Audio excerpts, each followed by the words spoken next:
کو معاف ہی نہیں کروں گا، گناہوں کو نیکیوں کے ساتھ تبدیل کر دوں گا۔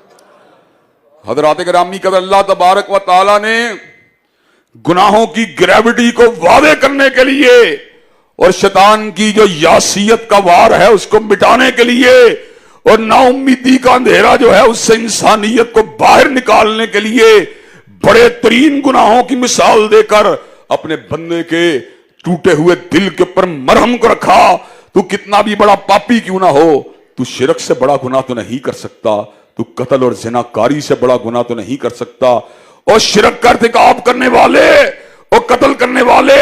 خون ناحق کو بہانے والے اور زناکاری کا ارتکاب کرنے والے، اگر تو بھی توبہ اور ندامت کے آنسوؤں کو لے کے آئے گا تو میں تیرے گناہوں کو معاف ہی نہیں کروں گا بلکہ نیکیوں کے ساتھ تبدیل فرما دوں۔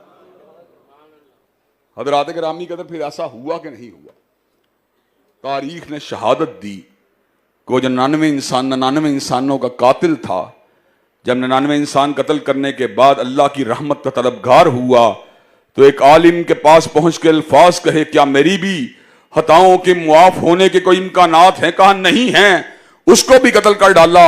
اس کے بعد کسی سے پوچھا میں کہاں پہ جاؤں، میں نے تو ابھی ایک اور بہت بڑا گناہ کر دیا ہے۔ کہا فلاں مقام کے اوپر نیکوکاروں کی ایک بستی ہے، اس بستی میں جا کر اپنی زندگی کے باقی ماندہ دنوں کو گزار،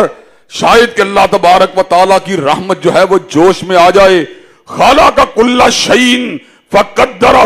تقدیرا، اس نے ہر چیز کو پیدا کیا اور اس کی تقدیر کو بھی ساتھ ہی رقم فرما دیا۔ وہ دن جو سفر کا دن تھا وہ اس کی زندگی کا آخری دن تھا۔ حضرات گرامی قدر، نیکوکاروں کی بستی کا سفر کرتا ہوا اگر یہاں سے لے کر یہاں تک فاصلہ ہے تو آدھے سے کم فاصلہ بھی طے کیا ہوگا، پیغام اجل آ جاتا ہے، اس کی روح کو قبض کر لیا جاتا ہے، اللہ کے سامنے اس کے کیس کو پیش کیا جاتا ہے۔ اللہ ایک ایسے بندے کا کیس ہے جو تیری رحمت کا طلبگار بن کے نیکوکاروں کی بستی